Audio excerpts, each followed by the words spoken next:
Good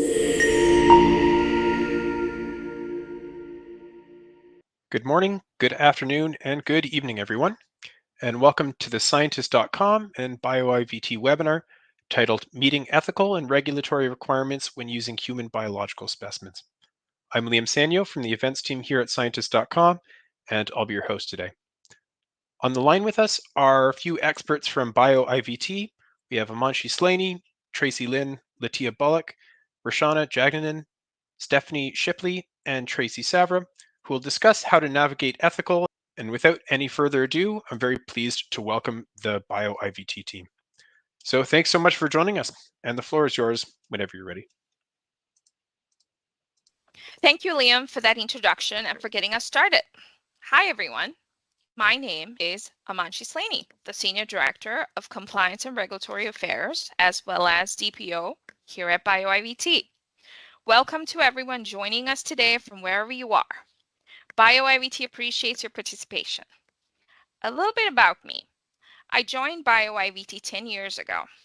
Prior to joining BioIVT, I oversaw regulatory for approximately 30 clinical trials at Central Florida Pulmonary Group.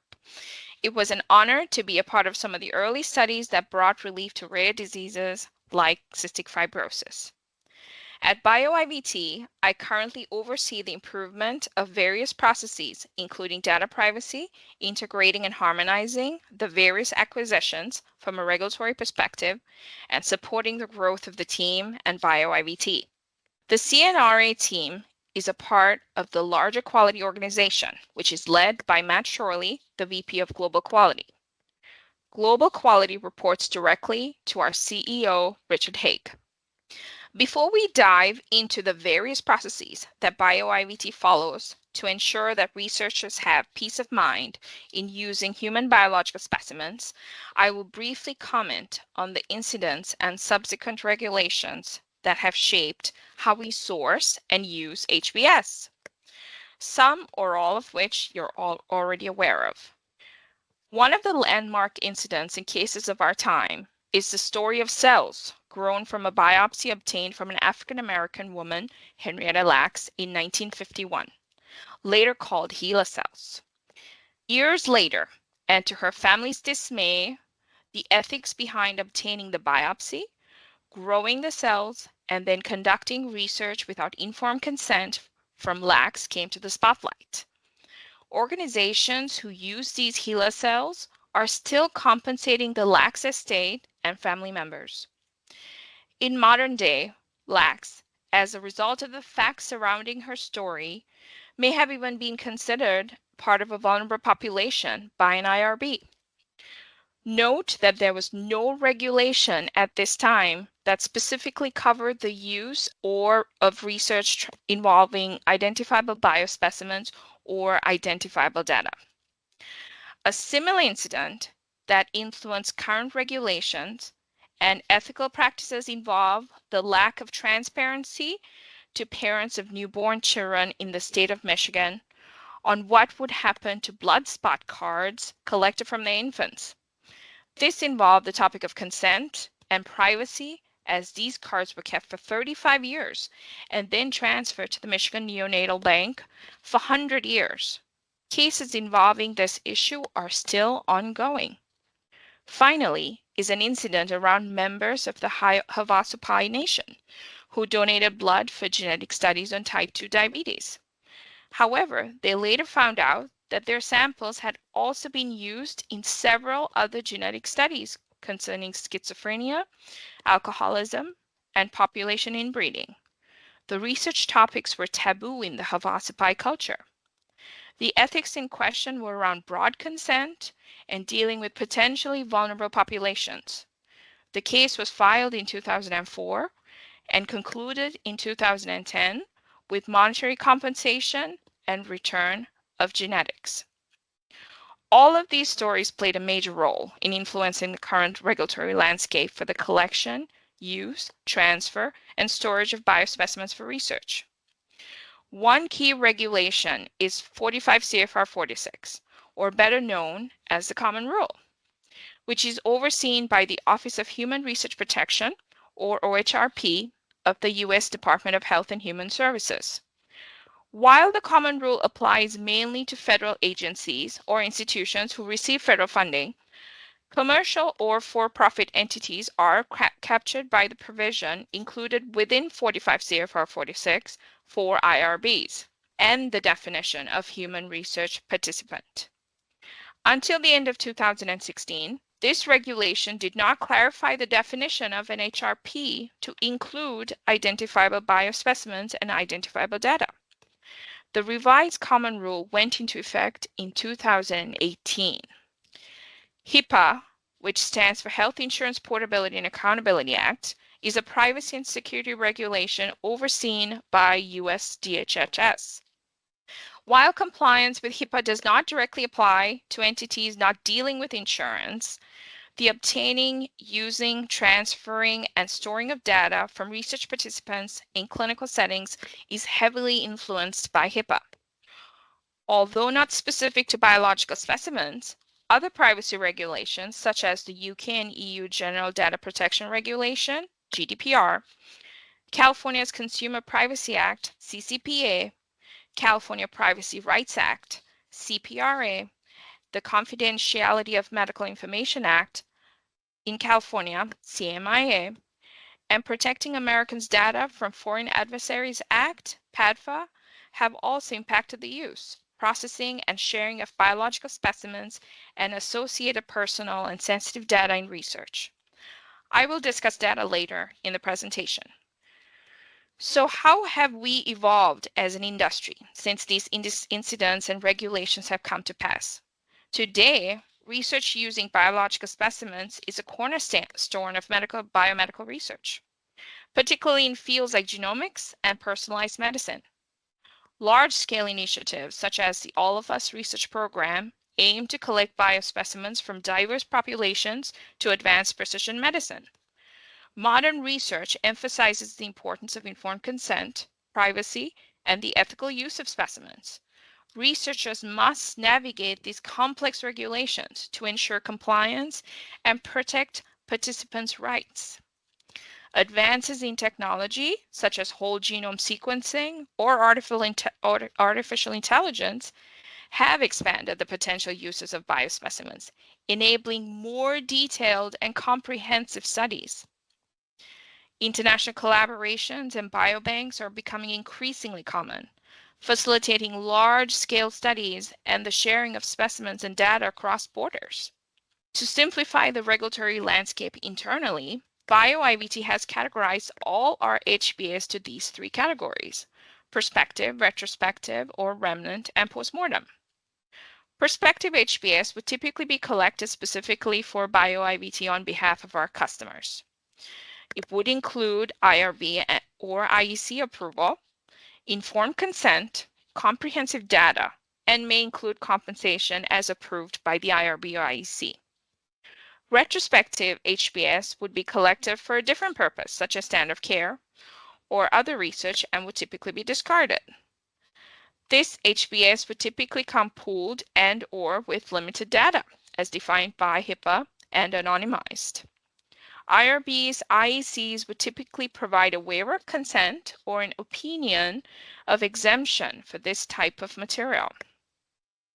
Postmortem HBS is governed by the Uniform Anatomical Gift Act, UAGA, comes with mainly next of kin consent and sometimes donor directive, does not have IRB IEC approval or compensation. Here at BioIVT, we stay current and informed about each detail that influences our industry and strive to support researchers with navigating these changes. In addition to navigating the complexities of ethics and regulations involving HBS, the C&RA team, along with our quality counterparts, also oversee and support the various registrations, licenses, and permits and certificates.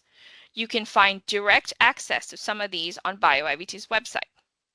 It is now my pleasure to introduce Tracy Lynn, my colleague, to continue presenting important elements of ensuring compliance with the ethical and regulatory requirements of using HBS in your research. Tracy, the floor is yours. Thank you, Amanchi. I joined BioIVT back in 2017 when C&RA was acquired. Prior to the acquisition, I worked for Astrand for 3 years as the regulatory manager for disease state. I formerly came from the University of Florida, in which I was the QA auditor and regulatory manager for the Cancer Center. I have 30+ years experience as a certified cancer registrar, and I'm currently pursuing my bachelor's degree in business. My main focus at BioIVT is on U.S. and international disease state tissues, which include the acquisition of Tissue Solution and Fidelis. The informed consent is a vital document in any research biospecimen collection. At BioIVT, the protection of human subjects is its highest priority. In order to achieve this, our consents will contain the following elements: a statement that the study involves research and the purpose of that research, a description of the procedures to be followed for research collections, a description of any foreseeable risk or discomforts to the subject, a description of any benefits to the subject or others which may be expected from the research. We also disclose an alternative procedure or course of treatment that may be available to the subject. We also state within the consent that the subject's information is confidential. For research involving more than minimal risk, an explanation as to whether any compensation and/or medical treatment will be available if an injury occurs. There's also an explanation of whom to contact for any questions regarding the research, and there will be a statement of participation that it is voluntary and refusal to participate will involve no penalty or loss of benefit to the subject. In addition, we also like to include a statement of the types of genetic research, and we also include those genetic risks associated to it. A statement that the limited withdrawal of the subject's specimen and data may not be destroyed upon request due to the sample or data have already been placed with the researcher. The consent will contain commercial use language identifying that the research may result in new products, tests, discoveries, which may have commercial value. The subject will not receive financial benefit from these results. From the research results, the consent will inform the subject that their specimen and data may be presented in scientific publications without identifying the subject. It will also include third-party language, so that the subject is aware that the sample and data may be released to other research parties nationally and/or internationally. Lastly, data privacy regulation is mentioned within the consent in order to abide by local, national, and international regulations. For third-party consents, all consents are reviewed that the element of consent are present within their consent forms. If not, we advise the collection site to revise their consent and submit for ethical approval. I now have the extreme pleasure of introducing Latia Bullock, better known as T within our office. She will present the process of managing our BioIVT protocols, consents, and sites. Take it away, T. Hello, and thank you, Tracy, for the introduction. My name is Latia Bullock, and I'm a Senior Manager of Compliance and Regulatory at BioIVT. I've been with BioIVT for almost 8 years, and my background is in clinical research and medical device regulatory. My primary focus here at BioIVT is enhancing and improving global regulatory processes as well as supporting customer needs. So, what is the process of managing BioIVT-sponsored protocols, consent forms, and sites? First, the protocols and consent forms are written based on industry and company needs. Once the protocols and consent forms are written, they are then submitted and ethically approved by institutional review boards. These documents are reviewed and approved on an annual basis. So just to keep in mind that there are no changes to a protocol and/or consent form for that year, the documents will remain the same version. Next, our sites. We have well over 400 U.S. and international collection sites collectively, and these sites are managed through internal systems and processes. Internally, our legal team and development team ensure the full execution of contracts and agreements. Study startup documentation is provided, such as medical license, CVs, training records, and CLIA lab certificates, just to name a few. We liaison with US-based IRBs as well as international ethics committees to ensure site approvals and proper onboarding. We maintain a partnership with our sites and ongoing support for them by training and continuous improvement initiatives. In addition, communication is really key and essential for success. So at BioIVT, we source material ethically and responsibly, and some key principles are informed consent. So our colleagues discussed this already. Obtaining informed consent from donors is vital. And really clearly explaining the purpose of the research, the procedures involved, potential risk and discomforts, and the use of the specimens. And of course, donors must voluntarily agree to participate without any coercion. Transparency. So researchers must be transparent about how the specimens will be used, stored, and shared. Very important. Privacy and confidentiality. Protecting the privacy and confidentiality of donors is essential. So personal identifiers are removed or coded to prevent unauthorized access to that very sensitive information. Regulatory compliance, we've heard it at the beginning of this presentation, adhering to local, national, and international regulations. And this includes compliance with laws such as, of course, HIPAA in the US and GDPR in the UK and EU. Ethical review. Research involving biological specimens, of course, should undergo ethical review by an institutional review board or an equivalent ethics committee. So, of course, this ensures that research meets ethical standards and, of course, really protecting the rights and welfare of that particular donor. And we at BioIVT, we do our due diligence by adhering to these principles, ensuring written agreements are in place, and conducting audits and monitoring activities. So, to discuss auditing and monitoring, I'm handing it over to our colleague, Rashana. Rashana?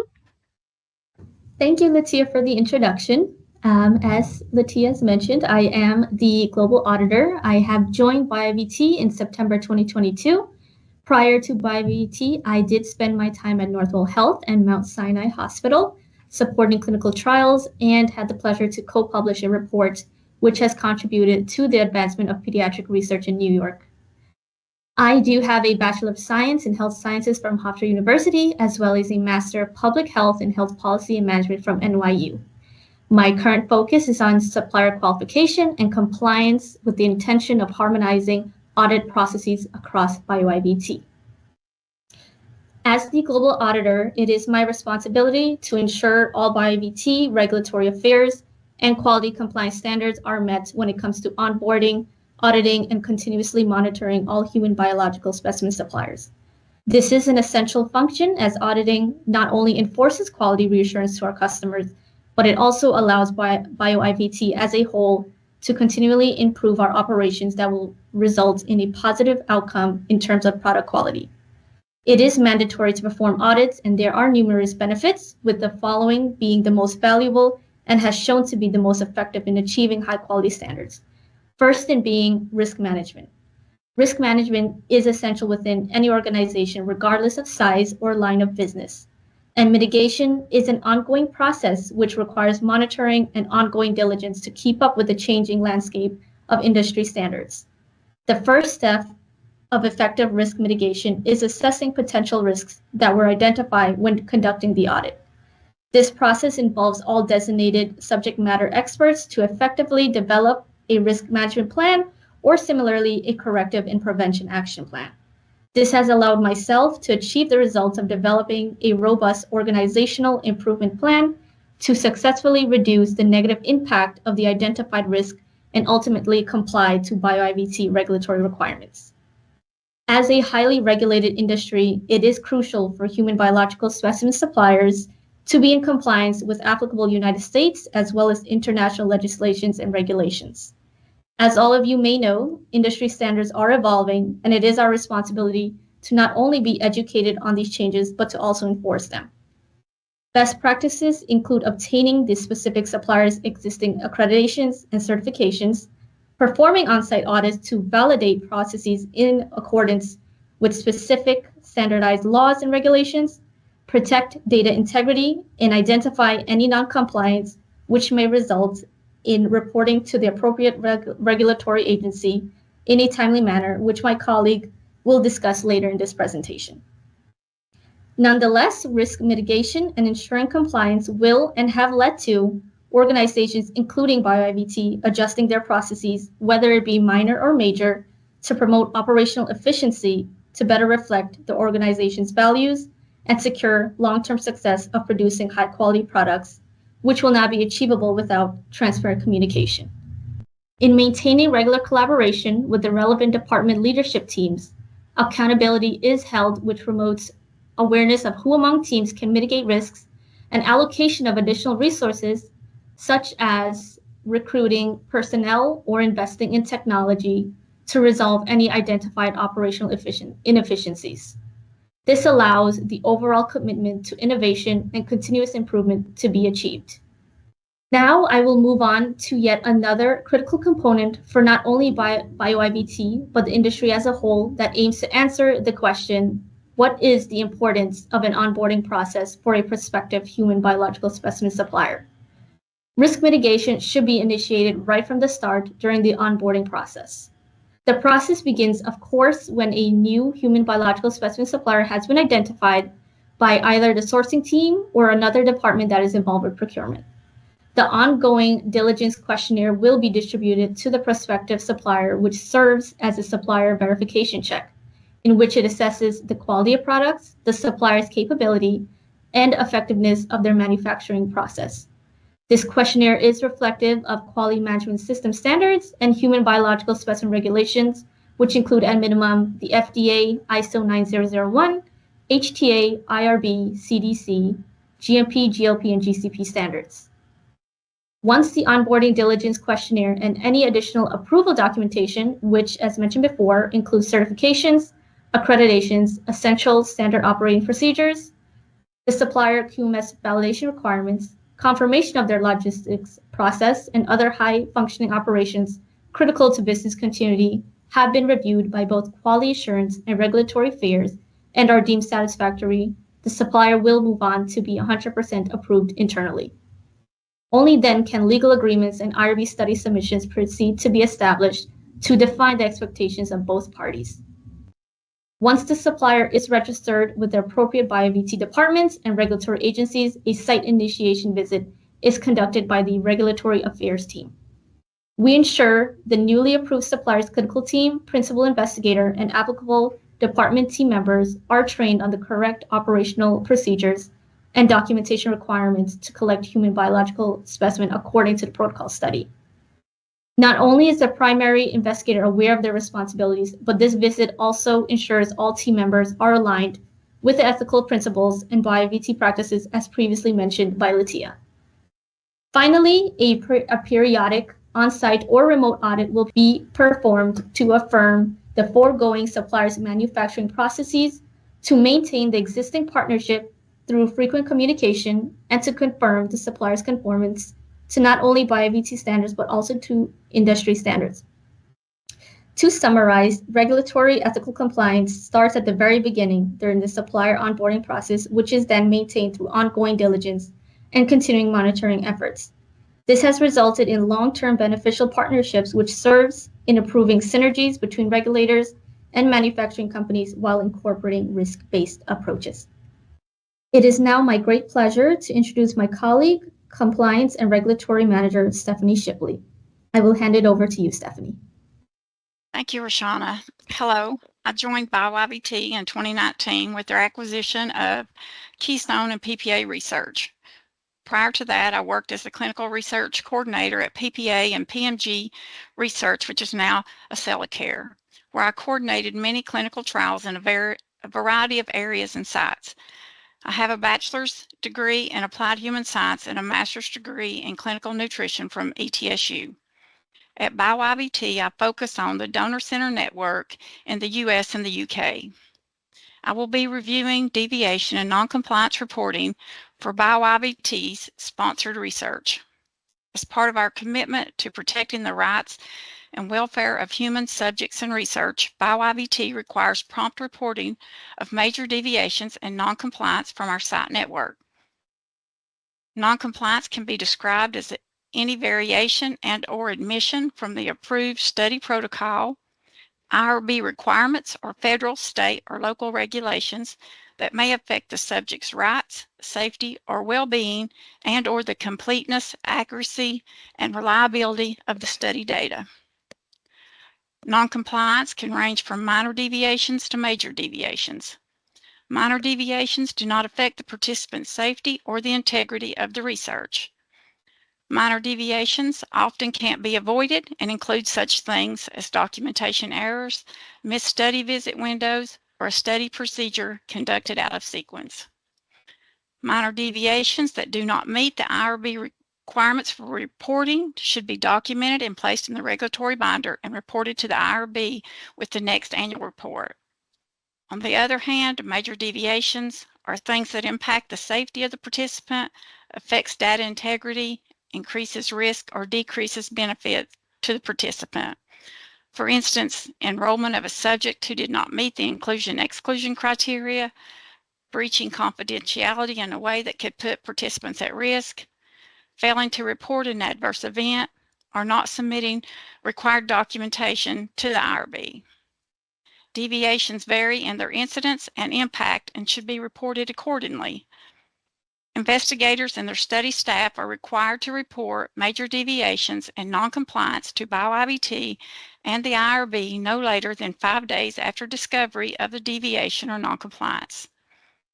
The IRB promptly reportable information form must be completed and submitted by the site, and this report should include a complete description of the deviation or noncompliance, the date of occurrence and the discovery date reported to the IRB, if the deviation resulted in an adverse event or an unanticipated problem, and any corrective action. In addition to notifying the IRB, the investigator will be responsible for ensuring that corrective and preventative measures are in place and a signed and dated corrective and preventative action plan is provided to BioIVT. Depending on the details, major protocol deviations may be determined to be noncompliance. When noncompliance happens, it can be serious, intentional or unintentional, sporadic, or continuing. Serious noncompliance creates an increased risk to subjects, adversely affects the rights, welfare, or safety of subjects, or adversely affects data integrity. Continuing noncompliance is a pattern of noncompliance that could suggest the likelihood that noncompliance will continue and can be willful or even unintentional. Serious and continuing noncompliance can lead to repercussions of suspension or termination, loss of trust, reputational damage, or even legal action. BioIVT has noncompliance and deviation reporting requirements built into third-party contracts. But if you'd like more information about reporting requirements, feel free to contact me. Now I'd like to introduce my colleague, Tracy Sabra, who will be discussing harmonizing and integration. Thank you for the introduction, Stephanie, and I'm happy to be here. Hi, everyone. I'm Tracy Sabra, and I joined BioIVT through the acquisition of Precision Med in 2023. I've been with Precision Med for 23 years, enhancing and developing various areas of the business, mainly from the operational side as well as regulatory affairs. Since the acquisition with BioIVT, my primary focus is compliance and regulatory integrations of clinical protocols and harmonizing SOPs. Today, I'll be discussing integrations and the harmonizing process here at BioIVT. The Integrations Management Office at BioIVT sets the timeline for all integrations. The Compliance and Regulatory Affairs team then prioritizes these integrations based on the highest risk exposure. Once the timeline and priorities are established, integration and harmonization activities commence. If the new acquisition lacks relevant policies and SOPs, BioIVT's policies and SOPs are promptly established with the acquired company. The compliance and regulatory integration activities include harmonizing the sourcing network, IRB/EC protocols, consent forms, and relevant SOPs and policies. BioIVT focuses on integrations and harmonizing in order to better support our researchers. I will now pass this on to Amanshi. Thank you, Tracy, for that great synopsis and bringing us nearly to a conclusion. For everyone still around, hang in there. We're almost done. The last topic I will touch on is data. Data integrity, data privacy, and data security.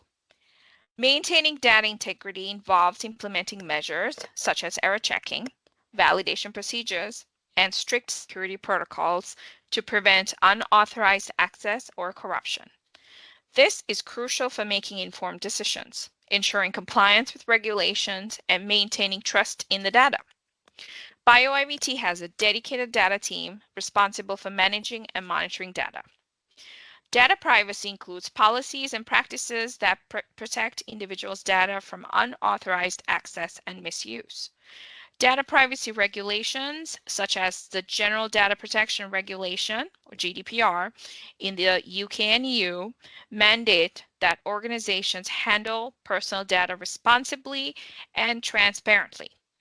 Driven by the rights of data subjects, this includes obtaining consent from individuals, providing them with control over their data, and ensuring that data is used only for its intended purposes.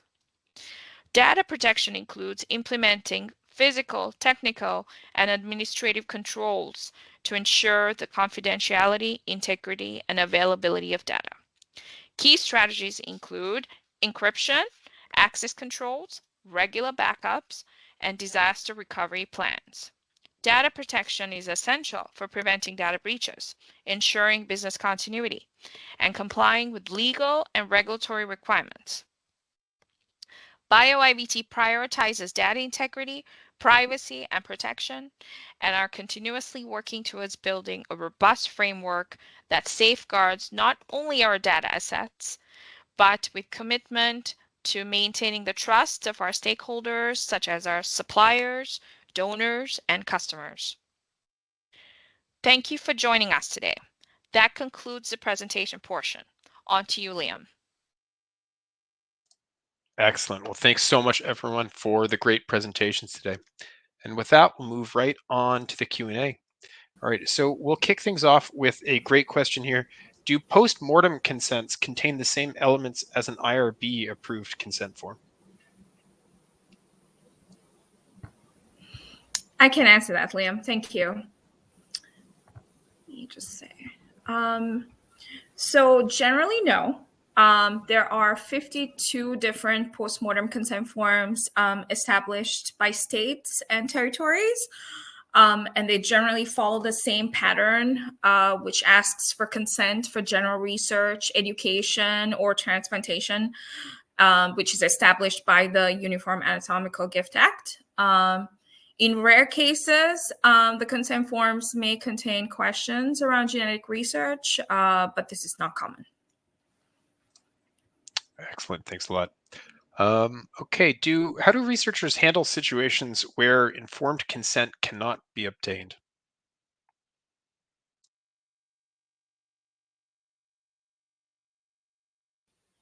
I can take that question.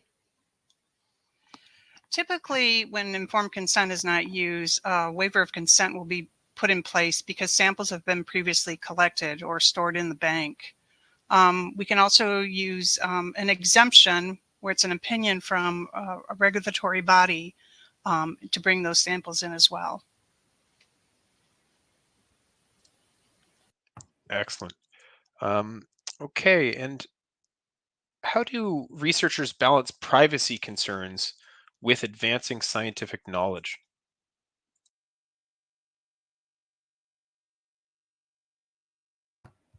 I can take that, Liam.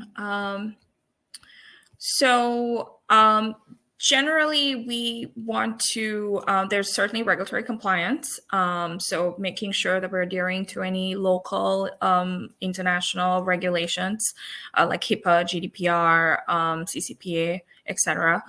Obtaining informed consent, that's crucial. Being transparent about the uses and processing of of their biological specimens as well as data.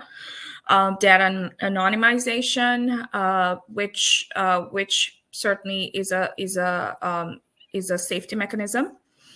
Ensuring that we obtain ethical oversight, IRB approval or ethical committee approval, depending on the jurisdiction, and certainly having things like technological safeguards with making sure that there's no unauthorized access.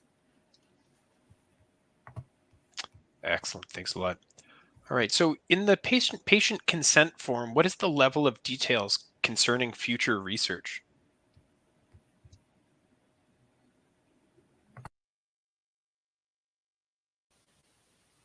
I can add a little bit to this. Typically, we mention that it may be used for future research because if the sample's been collected, and it's not necessarily collected for a specific project, but for our bank, we make a reference that it could be used for future research in other areas of the medical field. And just to add to that too, thank you, Tracy. I do see a follow-up question on future research here, so I'll try to tackle both at the same time. We do have to inform if there is if we will bank for an extended period of time, let's say, is it for 10 years, is it indefinitely?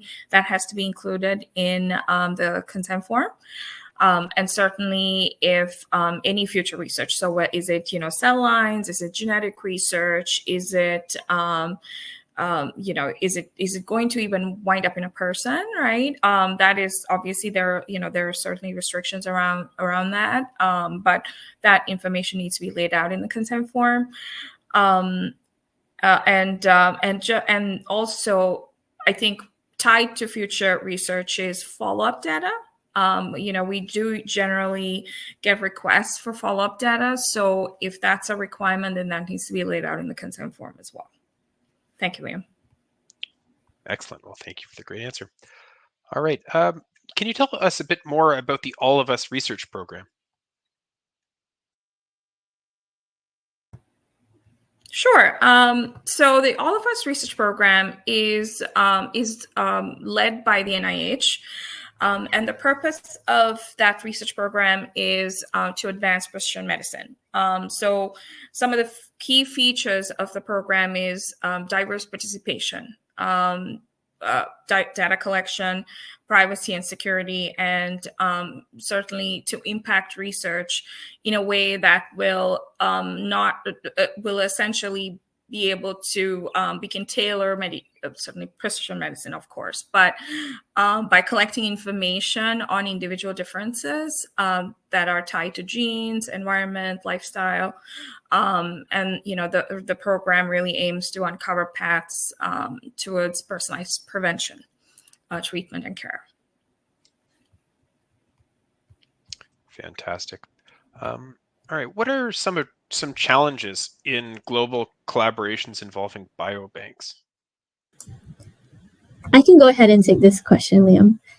So just speaking on my experience from onboarding biobanks, some challenges that we've encountered is just ensuring that these biobanks are in compliance with our regulatory and quality standards, as well as, when it comes to US or international legislations and regulations. So that can include IRB, the IEC, the CDC, FDA, just ensuring that these biobanks do have the appropriate documentation, the essential SOPs in place, as well as, are they protecting data privacy when it comes to our patients and donors?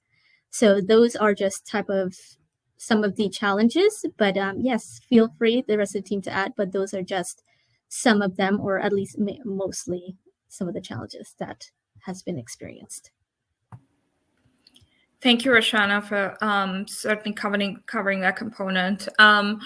There's definitely cultural and social considerations that we need to take to account as well. Some jurisdictions don't have the sort of the level of freedom or even regulation that's geared towards the use or transfer of biological specimens. In some countries there are export restrictions for biological specimens.